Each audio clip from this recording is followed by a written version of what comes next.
حضرت موسیٰ کے واقعے میں ایک اہم کڑی میں بیان کر کے بات ختم کرتا ہوں، کیونکہ پورا واقعہ اس ڈیٹیل اور تفصیل کے ساتھ بیان کرنے کا وقت نہیں ہے۔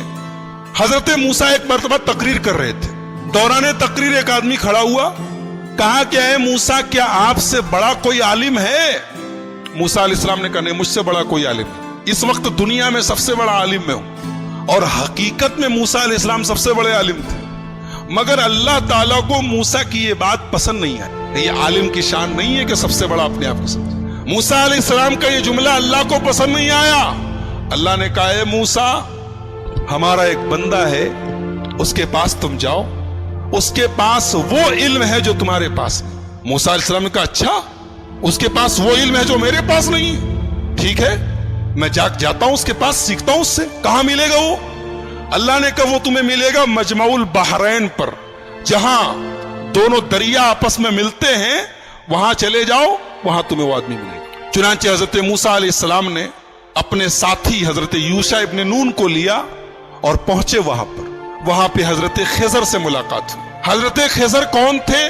صحیح بات یہ ہے کہ یہ اللہ کے نبی تھے، اور اللہ تعالیٰ نے ان کو ایک مخصوص علم دیا تھا کہ جب کوئی انسیڈنٹ ہوتا تھا، کوئی واقعہ ہوتا تھا، تو اس واقعے کے پیچھے کیا ہونے والا ہے، اس کا انجام کیا ہونے والا ہے، وہ بھی اللہ ان کو بتا دیتا تھا۔ تو جب حضرت موسیٰ پہنچے ان کے پاس تو بڑے ادب سے کہا کہ حضرت میں آپ کے پاس آیا ہوں، آپ سے کچھ سیکھنا چاہتا ہوں، کہ آپ مجھے اجازت دیتے ہیں میں آپ کے ساتھ تھوڑا وقت گزار سکتا ہوں؟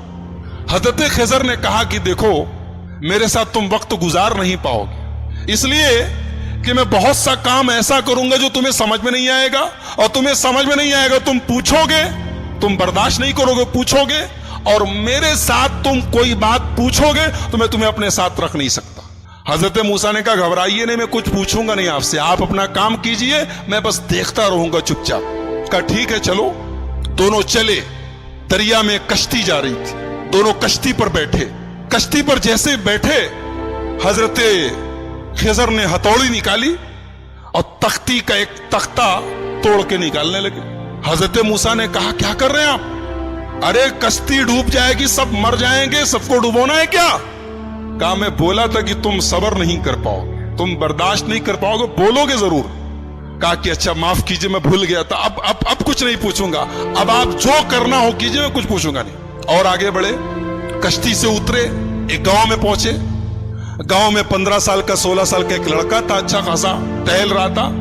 اس کو حضرت خضر نے پکڑا، اس کی گردن گما دی، مر گیا وہ، وہیں پہ مر گیا وہ۔ کہا ارے اقتلت نفسا زکیۃ بغیر نفس، ایک معصوم بچے کو مار ڈالا آپ نے۔